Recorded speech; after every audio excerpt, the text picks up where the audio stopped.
Hello guys, welcome back to SK classes. Guys, today we shall teach you tense. What do you know about the tense? क्या आप जानते हैं कि tense क्या होते हैं? नहीं, बट आज जान जाओगे कि टेंस क्या होते हैं और ये कितने प्रकार के होते हैं। सो गाइस, आज की क्लास बहुत ही इंटरेस्टिंग होगी। यदि आप हमारे चैनल पर नए हैं तो सबसे पहले हमारे चैनल को सब्सक्राइब करें, वीडियो को लाइक करें और अपने दोस्तों के साथ शेयर करें।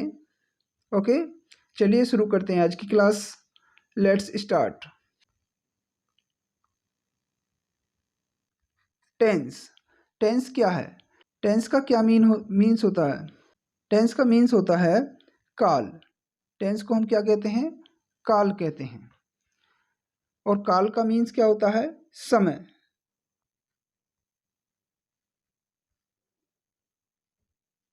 काल का मीन्स क्या होता है? समय। यानी टेंस क्या है? टेंस का मीन्स क्या है? टेंस का मीन्स है काल, और काल को ही क्या कहते हैं? समय कहते हैं। यानी टेंस का मीन क्या हुआ? समय।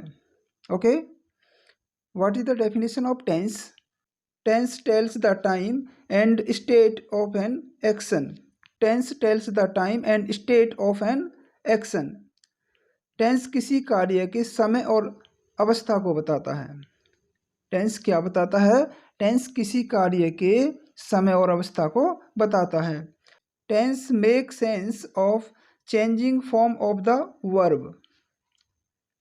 Tense make sense of changing form of the verb.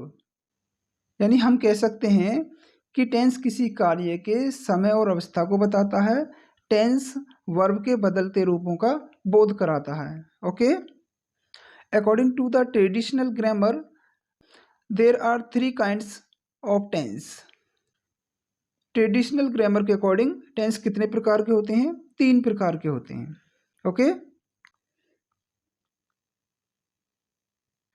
Tense कितने प्रकार के होते हैं? टेंस 3 प्रकार के होते हैं। नंबर फर्स्ट प्रेजेंट टेंस यानी वर्तमान काल। नंबर सेकंड पास्ट टेंस यानी भूतकाल। और नंबर थर्ड फ्यूचर टेंस यानी भविष्य काल। टेंस कितने प्रकार के होते हैं? 3 होते हैं, प्रेजेंट टेंस, पास्ट टेंस और फ्यूचर टेंस। प्रेजेंट वर्तमान की बात करता है, पास्ट भूतकाल की बात करता है और फ्यूचर भविष्य काल की बात करता है। ओके, प्रेजेंट यानी वर्तमान काल कहते हैं जो टाइम हमारा प्रेजेंट का होता है, करंट का होता है। ओके, पास्ट का मतलब होता है भूतकाल, जो टाइम हमारा बीत चुका होता है उसको हम क्या कहते हैं? भूतकाल कहते हैं। और फ्यूचर यानी भविष्य काल, जो समय हमारा आने वाला है उसको हम क्या कहते हैं? फ्यूचर कहते हैं, यानी भविष्य काल कहते हैं। ओके, यानी हम कह सकते हैं वर्तमान का टाइम यानी वर्तमान काल यानी वर्तमान का समय, भूतकाल यानी कि बीता हुआ समय, भविष्य काल यानी कि आने वाला समय।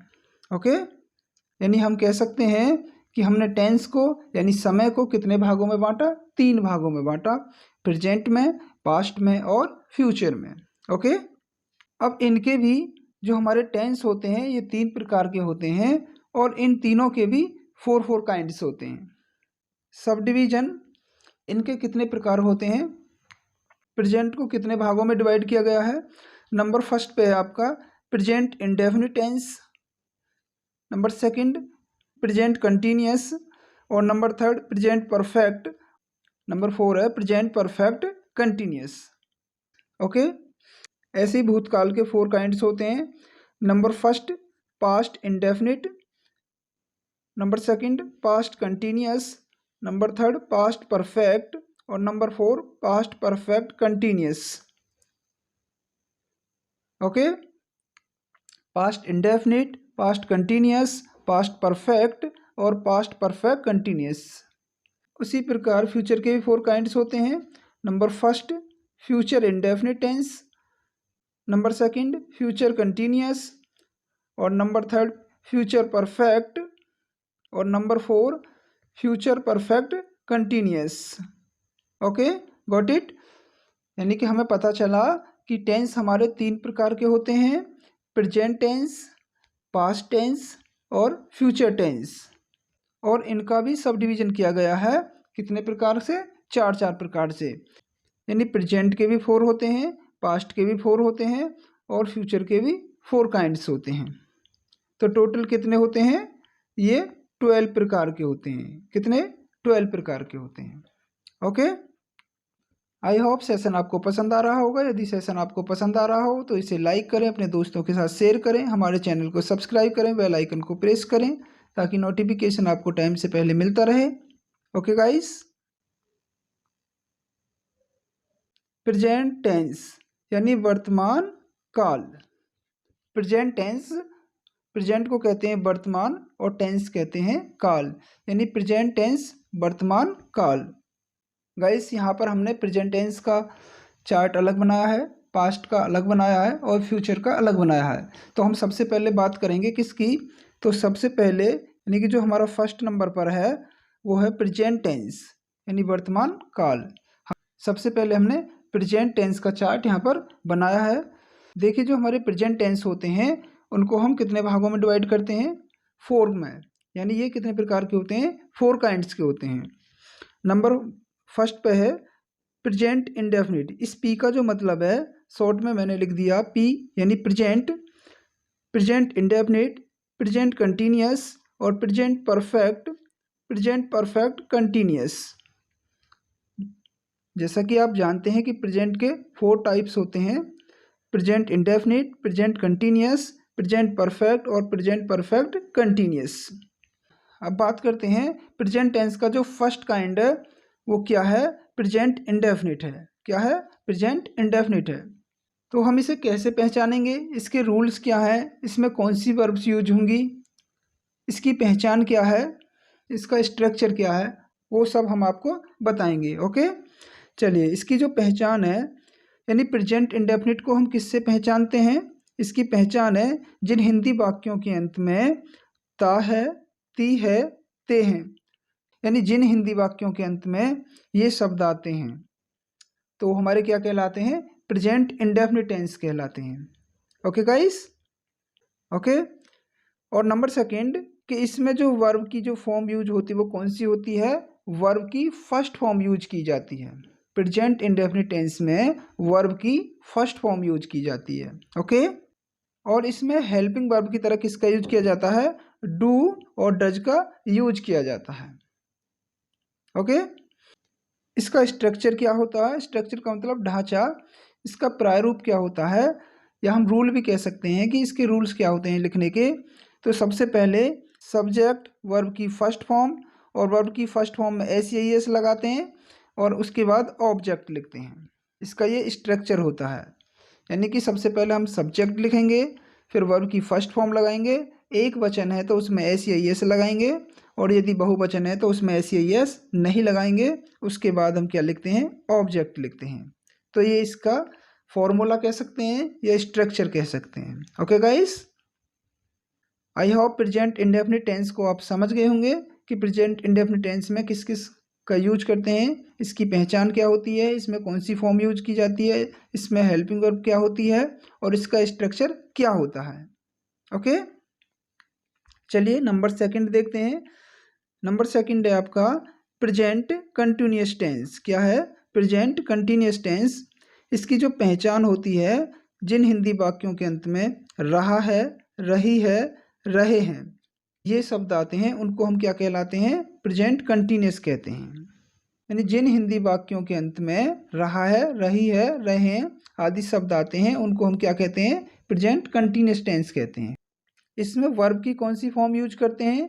इसमें वर्ब की आईएनजी फॉर्म यूज की जाती है। जितने भी हमारे कंटिन्यूअस होते हैं उन सभी में वर्ब की फोर्थ फॉर्म का यूज किया जाता है, यानी कि आईएनजी फॉर्म का यूज किया जाता है। और इसमें हेल्पिंग वर्ब की तरह किसका यूज करते हैं? इज, एम और आर।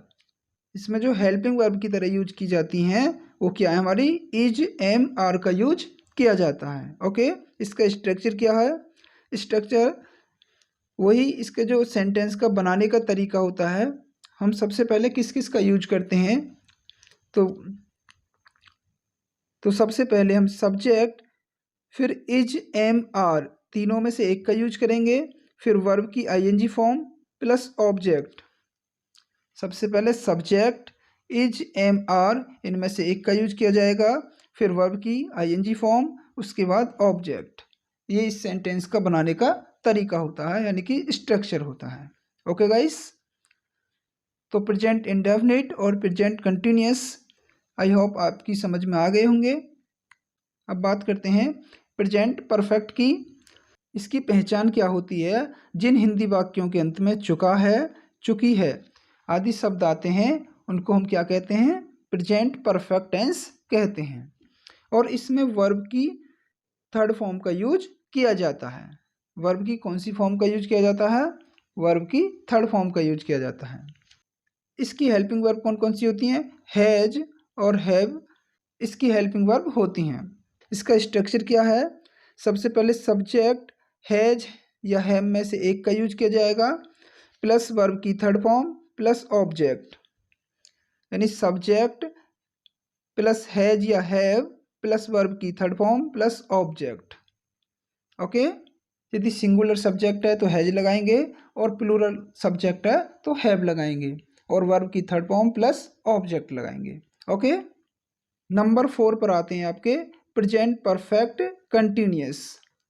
प्रेजेंट परफेक्ट कंटिन्यूअस, इनकी जो पहचान होती है वो क्या होती है? जिन हिंदी वाक्यों के अंत में रहा है, रही है, रहे हैं आदि शब्द आते हैं, प्लस इसमें टाइम भी दिया हुआ होता है।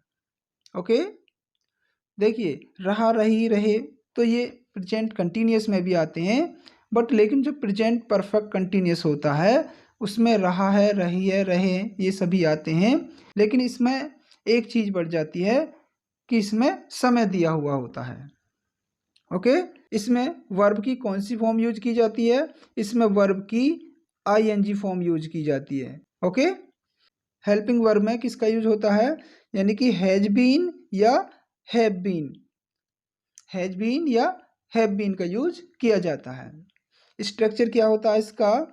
सबसे पहले सब्जेक्ट हैज बीन या हैव बीन में से एक प्लस वर्ब की फोर्थ फॉर्म प्लस ऑब्जेक्ट और प्लस टाइम।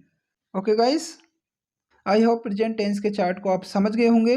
देखिए गाइस, यहाँ पर मैंने प्रेजेंट टेंस का चार्ट बनाकर बिल्कुल शॉर्ट तरीके से समझाने की कोशिश की है, एंड आई होप इस चार्ट के माध्यम से आप सभी सेंटेंसों को समझ गए होंगे। गाइस, यदि सेशन आपको पसंद आ रहा हो तो वीडियो को लाइक करें और अपने दोस्तों में शेयर करें। ओके गाइस, चलिए अब बात करते हैं नंबर 2 यानी पास्ट टेंस की। ओके, नंबर 2 है आपका पास्ट टेंस। नंबर 2 है पास्ट टेंस, यानी जिसको हम कहते हैं भूतकाल। क्या कहते हैं? भूतकाल कहते हैं। पास्ट माने भूत और टेंस मीन्स काल, यानी कि भूतकाल। पास्ट टेंस को भी 4 भागों में डिवाइड किया गया है। Number 1 past indefinite tense, past continuous tense और past perfect tense, past perfect continuous tense. कितने भागों में डिवाइड किया गया है? 4 भागों में। Past indefinite, past continuous, past perfect और पास्ट परफेक्ट कंटिन्यूअस। ओके, इसमें सबसे पहले हम बात करेंगे नंबर 1 पे हैं आपके पास्ट इंडेफिनिट टेंस। यानी पास्ट इंडेफिनिट टेंस क्या होते हैं, इनकी पहचान क्या होती है, इसमें कौन सी वर्ब का यूज किया जाता है और इसका स्ट्रक्चर क्या होता है। चलिए देखते हैं। सबसे पहले इसकी पहचान, जिन हिंदी वाक्यों के अंत में ता, था, ती, थी या आ आदि शब्द आते हैं उनको हम क्या कहते हैं? पास्ट इंडेफिनिट टेंस कहते हैं। ये इसकी पहचान होगी। ओके, बात करते हैं वर्ब की। इसमें कौन सी फॉर्म का यूज किया जाता है? इसमें सेकंड फॉर्म का यूज किया जाता है, यानी इसमें वर्ब की कौन सी फॉर्म आएगी? यानी कि V2 वर्ब की सेकंड फॉर्म का यूज किया जाएगा। ओके, इसकी हेल्पिंग वर्ब क्या होती है? डिड का यूज होता है। किसका? डिड का यूज होता है। ऑल सब्जेक्ट, सभी सब्जेक्ट के साथ इसमें डिड का यूज किया जाता है। इसका स्ट्रक्चर क्या होता है? तो सब्जेक्ट प्लस वर्ब की second form plus object, subject plus verb की सेकंड फॉर्म प्लस ऑब्जेक्ट, ये क्या होता है? इसका स्ट्रक्चर होता है। ओके गाइस, आई होप आप समझ गए होंगे कि पास्ट इंडेफिनिट टेंस की पहचान क्या होती है, इसमें कौन सी वर्ब का यूज किया जाता है, इसमें कौन सी हेल्पिंग वर्ब का यूज किया जाता है और इसका स्ट्रक्चर क्या होता है। Okay guys. और नंबर सेकंड, अब बात करते हैं नंबर सेकंड, यानी कि नंबर सेकंड पे क्या है आपका past continuous tense. Past continuous tense, इसकी पहचान क्या होती है? जिन हिंदी वाक्यों के अंत में रहा था, रही थी, रहे थे आदि शब्द आते हैं उनको हम क्या कहते हैं? पास्ट कंटिन्यूअस टेंस कहते हैं। Okay guys. इसमें वर्ब की कौन सी फॉर्म का यूज किया जाता है? वर्ब की आईएनजी फॉर्म का यूज किया जाता है, जिसको हम फोर्थ फॉर्म भी कह सकते हैं। हेल्पिंग वर्ब इसमें कौन कौन सी लगती हैं? वाज और वर्ब। इसका स्ट्रक्चर क्या होता है? सब्जेक्ट प्लस वाज या वर्ब प्लस वर्ब की fourth form plus object. Number third है आपके पास्ट परफेक्ट टेंस। इसकी क्या पहचान होती है? इसकी पहचान होती है जिन हिंदी वाक्यों के अंत में चुका था, चुकी थी, चुके थे आदि शब्द आते हैं उनको क्या कहते हैं? हम पास्ट परफेक्ट टेंस कहते हैं। Okay guys. इसमें वर्ब की कौन सी फॉर्म यूज होती है? वर्ब की थर्ड फॉर्म का यूज किया जाता है। हमारे जितने भी परफेक्ट टेंस होते हैं उन सब के साथ उन सब के साथ कौन सी फॉर्म का यूज किया जाता है? वर्ब की थर्ड फॉर्म का यूज किया जाता है। और हेल्पिंग वर्ब इसमें हेड का यूज करते हैं सभी सब्जेक्ट के साथ, ऑल सब्जेक्ट के साथ किसका यूज करते हैं? हेल्पिंग वर्ब की तरह हेड का यूज करते हैं। इसका स्ट्रक्चर क्या होता है? Structure subject plus had plus verb की थर्ड फॉर्म प्लस ऑब्जेक्ट। इसका जो फॉर्मूला होता है subject plus had plus verb की third form plus object. Okay guys, ये इसका फॉर्मूला होता है। नेक्स्ट बात करते हैं नंबर फोर्थ, यानी कि पास्ट परफेक्ट कंटिन्यूअस। इसकी पहचान क्या होती है? जिन हिंदी वाक्यों के अंत में रहा था, रही थी, रहे थे आदि शब्द आते हैं प्लस टाइम दिया हुआ होता है उनको हम क्या कहते हैं? पास्ट परफेक्ट कंटिन्यूअस कहते हैं। इसमें कौन सी फॉर्म का यूज किया जाता है? तो इसमें वर्ब की आईएनजी फॉर्म का यूज किया जाता है। हमारे जितने भी कंटिन्यूअस टेंस होते हैं उन सब के साथ हम वर्ब की आईएनजी फॉर्म का यूज करते हैं, यानी वर्ब की फोर्थ फॉर्म का यूज करते हैं। Okay guys. हेल्पिंग वर्ब कौन सी लगती है? इसमें हैड बीन का यूज किया जाता है सभी सब्जेक्ट के साथ। इसका स्ट्रक्चर क्या होता है?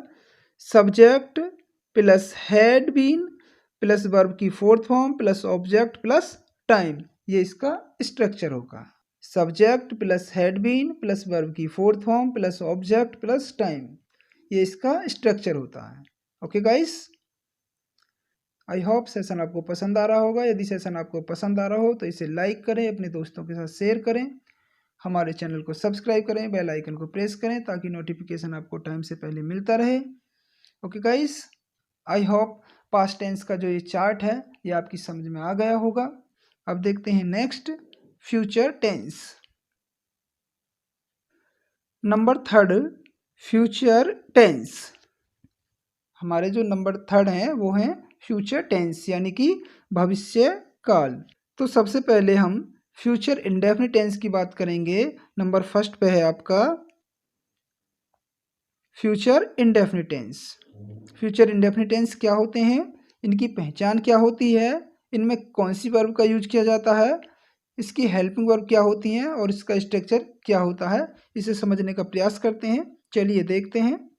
नंबर फर्स्ट, सबसे पहले इसकी पहचान समझते हैं कि जिन हिंदी वाक्यों के अंत में गा, गी, गे आदि शब्द आते हैं उनको हम क्या कहते हैं? फ्यूचर इंडेफिनिट टेंस कहते हैं। गाइस, जिन हिंदी वाक्यों के अंत में गा, गी, गे आदि शब्द आते हैं उनको हम क्या कहते हैं? फ्यूचर इंडेफिनिट टेंस कहते हैं। ओके गाइस, इसमें वर्ब की कौन सी फॉर्म का यूज किया जाता है? इसमें वर्ब की फर्स्ट फॉर्म का यूज किया जाता है। इसमें V1 का यूज किया जाता है। ओके गाइस, इसमें कौन सी फॉर्म का यूज किया जाता है? वर्ब की फर्स्ट फॉर्म का यूज किया जाता है। इसकी हेल्पिंग वर्ब कौन कौन सी होती हैं? सेल या विल। इसमें जो हेल्पिंग वर्ब का यूज होता है वो किसका होता है? सेल या विल का होता है। ओके गाइस, इसका स्ट्रक्चर क्या होता है? सब्जेक्ट प्लस सेल या विल में से एक प्लस वर्ब की फर्स्ट फॉर्म प्लस ऑब्जेक्ट। इसका जो स्ट्रक्चर होता है सब्जेक्ट सेल या विल प्लस वर्ब की फर्स्ट फॉर्म प्लस ऑब्जेक्ट। आई और वी के साथ हम सेल का यूज करते हैं जो हमारे फर्स्ट पर्सन होते हैं, और अन्य सभी सब्जेक्ट के साथ हम विल का यूज करते हैं। ओके गाइस, चलिए नंबर सेकंड है आपका फ्यूचर कंटिन्यूअस टेंस। क्या है? Future continuous tense. इसकी पहचान क्या होती है? जिन हिंदी वाक्यों के अंत में रहेगी, रहेगा, रहा होगा, रहे होंगे आदि शब्द आते हैं उनको हम क्या कहते हैं? फ्यूचर कंटिन्यूअस टेंस कहते हैं। ओके गाइस, इसमें कौन सी वर्ब का यूज किया जाता है? तो इसमें वर्ब की आईएनजी फॉर्म का यूज किया जाता है। इसमें हेल्पिंग वर्ब की तरह सेल बी या विल बी का यूज करते हैं। इसका स्ट्रक्चर क्या होता है? यानी सब्जेक्ट प्लस सेल बी या विल बी प्लस वर्ब की fourth form plus object. Subject plus shall be या विल बी प्लस वर्ब की फोर्थ फॉर्म प्लस ऑब्जेक्ट, ये इसका स्ट्रक्चर होता है। नंबर थर्ड पर आते हैं आपके future perfect tense. Future perfect tense, इसकी जो पहचान होती है गाइस, जिन हिंदी वाक्यों के अंत में चुकेगी, चुकेगा या चुकेंगे आदि शब्द आते हैं उनको हम क्या कहते हैं? फ्यूचर परफेक्ट टेंस कहते हैं। इसमें गाइस वर्ब की कौन सी फॉर्म यूज की जाती है? तो इसमें वर्ब की थर्ड फॉर्म का यूज किया जाता है क्योंकि ये परफेक्ट है। मैंने आपको पहले भी बताया था कि जितने भी हमारे परफेक्ट होते हैं उनके साथ हम वर्ब की थर्ड फॉर्म का यूज करते हैं। ओके गाइस, इसमें हेल्पिंग वर्ब शैल हैव और विल हैव का यूज किया जाता है। इसका जो स्ट्रक्चर होता है वो क्या होता है? यानी सब्जेक्ट शैल हैव या विल हैव प्लस वर्ब की थर्ड फॉर्म प्लस ऑब्जेक्ट, ये इसका स्ट्रक्चर होता है। ओके गाइस, चलिए नेक्स्ट नंबर 4 यानी कि फ्यूचर परफेक्ट कंटिन्यूअस टेंस। इसकी जो पहचान होती है गाइस, जिन हिंदी वाक्यों के अंत में रहा होगा, रही होंगे आदि शब्द आते हैं प्लस इसमें टाइम दिया होता है, टाइम दिया होता है। तो इसमें कौन सी फॉर्म का यूज किया जाता है? तो वर्ब की आईएनजी फॉर्म का इसमें यूज किया जाता है गाइस। इसकी जो हेल्पिंग वर्ब होती हैं वो शैल हैव बीन या विल हैव बीन का यूज किया जाता है। इसका जो स्ट्रक्चर होता है subject plus shall have been या will have been plus verb की fourth form plus object plus time, ये इसका क्या होता है? स्ट्रक्चर होता है। ओके गाइस, तो ये थे आपके फ्यूचर टेंस के 4 काइंड्स। यहाँ पर इस चार्ट के माध्यम से फ्यूचर टेंस को समझाया गया है। यानी जो फ्यूचर टेंस के 4 काइंड्स होते हैं, future indefinite, future continuous, future perfect और फ्यूचर परफेक्ट कंटिन्यूअस, यहाँ पर इन सभी को इस चार्ट के माध्यम से समझाने का प्रयास किया गया है। ओके गाइस, इसे कहते हैं कि गागर में सागर भरना, यानी कि बड़े विस्तार को छोटे से रूप में समझाना। ओके गाइस, यदि सेशन आपको पसंद आ रहा हो तो इसे लाइक करें और अपने दोस्तों के साथ ज़्यादा से ज़्यादा शेयर करें। गाइस, यहाँ पर हमने कुछ एग्जाम्पल्स दिए गए हैं और ये एग्जाम्पल्स आपके प्रेजेंट, पास्ट और फ्यूचर टेंस के हैं। चलिए समझते हैं, देखते हैं। नंबर फर्स्ट है वह पत्र लिखता है। वह पत्र लिखता है। मैंने आपको बताया था कि जिन हिंदी वाक्यों के अंत में ता है, ती है, ते हैं आदि शब्द आते हैं तो वो क्या कहलाते हैं? उनको हम कहते हैं प्रेजेंट टेंस। प्रेजेंट टेंस के भी प्रेजेंट इंडेफिनिट टेंस कहते हैं। ओके गाइस, तो वहाँ पर जो मैंने चार्ट में वो पहचान बताई थी, इनकी पहचान हम किससे करते हैं कि जिन हिंदी वाक्यों के अंत में ता है, ती है, ते हैं आदि शब्द आते हैं उन्हें हम क्या कहते हैं? प्रेजेंट इंडेफिनिट टेंस कहते हैं। ओके गाइस, तो ये हमारा कौन सा है? यानी ता है आ रही है तो प्रेजेंट इंडेफिनिट टेंस है। चलिए इसे बनाते हैं। जैसे कि ही राइट्स ए लेटर, वह पत्र लिखता है।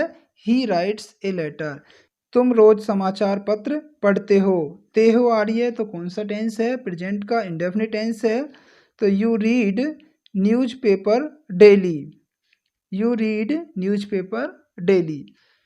ओके गाइस, तो ये हमारे कौन से टेंस हो गए? प्रेजेंट इंडेफिनिट टेंस हो गए, यानी प्रेजेंट के इंडेफिनिट टेंस हैं। इसका जो हमने फॉर्मूला बताया था वो सब्जेक्ट प्लस वर्ब की फर्स्ट फॉर्म में एस लगाते हैं, एस लगाते हैं और प्लस ऑब्जेक्ट, ये हमने इसका फॉर्मूला बताया था। अब देखिए यहाँ पर ये सिंगुलर है यानी कि सिंगल है, तो हमने इसमें एस लगा दी, राइट्स कर दिया। और यहाँ पर ये प्लूरल है तो यहाँ हमने एस नहीं लगाई। तो जो एक वचन होते हैं उनके साथ एस लगाते हैं और जो बहुवचन होते हैं उनके साथ एस नहीं लगाते हैं। तो ये इसका स्ट्रक्चर है। तो सबसे पहले हमने क्या लिखा? सब्जेक्ट, फिर वर्ब, फिर ऑब्जेक्ट। ओके गाइस, चलिए नेक्स्ट देखते हैं। नंबर सेकंड आपके पास्ट के हैं। पास्ट के, वह पत्र लिखता था, वह पत्र लिखता था, यानी जिन हिंदी वाक्यों के अंत में ता, था, ती, थी, ते, थे आदि शब्द आते हैं वो कौन से कहलाते हैं? पास्ट इंडेफिनिट टेंस कहलाते हैं। तो पीछे क्या आ रही है? ता, था। ओके गाइस, इसे बनाते हैं he wrote the letter, he wrote the letter, वह पत्र लिखता था। सेकंड है वे कल मुंबई गए थे, तो they went to Mumbai yesterday, they went to Mumbai yesterday, वे कल मुंबई गए थे। तो गाइस मैंने इसका स्ट्रक्चर बताया था कि सब्जेक्ट आएगा प्लस वर्ब की सेकंड फॉर्म आएगी प्लस ऑब्जेक्ट आएगा। तो इसमें सब्जेक्ट यही होगा, वर्ब की सेकंड फॉर्म रोट होगी और द लेटर आपका क्या होगा? ऑब्जेक्ट हो गया। ओके गाइस, तो इसमें हम कौन सी फॉर्म का यूज करते हैं? सेकंड फॉर्म का यूज करते हैं। ओके, नंबर थर्ड है आपके फ्यूचर टेंस।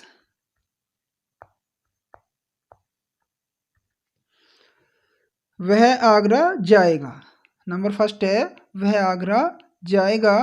तो जिन हिंदी वाक्यों के अंत में गा, गी, गे आदि शब्द आते हैं उनको हम क्या कहते हैं? फ्यूचर टेंस कहते हैं।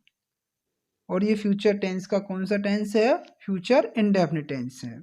ही विल गो टू आगरा, वह आगरा जाएगा, he will go to Agra. मैं फुटबॉल नहीं खेलूंगा, I shall not play the football, मैं फुटबॉल नहीं खेलूंगा। तुम कल मैच देखोगे, you will watch match tomorrow, you will watch match tomorrow, तुम कल मैच देखोगे। फ्यूचर टेंस की जो पहचान होती है उसके अंत में गा, गी, गे आते हैं। और इसका जो मैंने स्ट्रक्चर बताया था आपको कि सब्जेक्ट प्लस सेल या विल प्लस वर्ब की फर्स्ट फॉर्म और प्लस ऑब्जेक्ट, ये मैंने आपको स्ट्रक्चर बताया था चार्ट में। सबसे पहले हमने सब्जेक्ट का यूज किया, फिर सेल या विल में से एक का यूज किया, फिर वर्ब की फर्स्ट फॉर्म प्लस ऑब्जेक्ट का यूज किया। सेल का यूज जो हम करते हैं आई और वी के साथ करते हैं जो हमारे फर्स्ट पर्सन होते हैं, और अन्य सभी सब्जेक्ट जो भी हमारे अदर्स होते हैं, अदर सब्जेक्ट होते हैं हमारे, उनके साथ हम क्या किसका यूज करते हैं? विल का यूज करते हैं।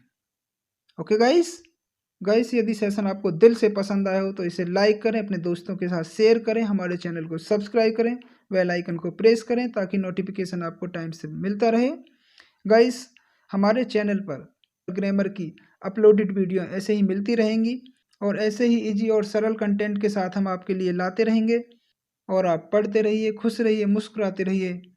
Okay guys, thank you for watching this video. Okay bye, मिलते हैं नेक्स्ट वीडियो में। तब तक के लिए नमस्कार, जय हिंद, जय भारत।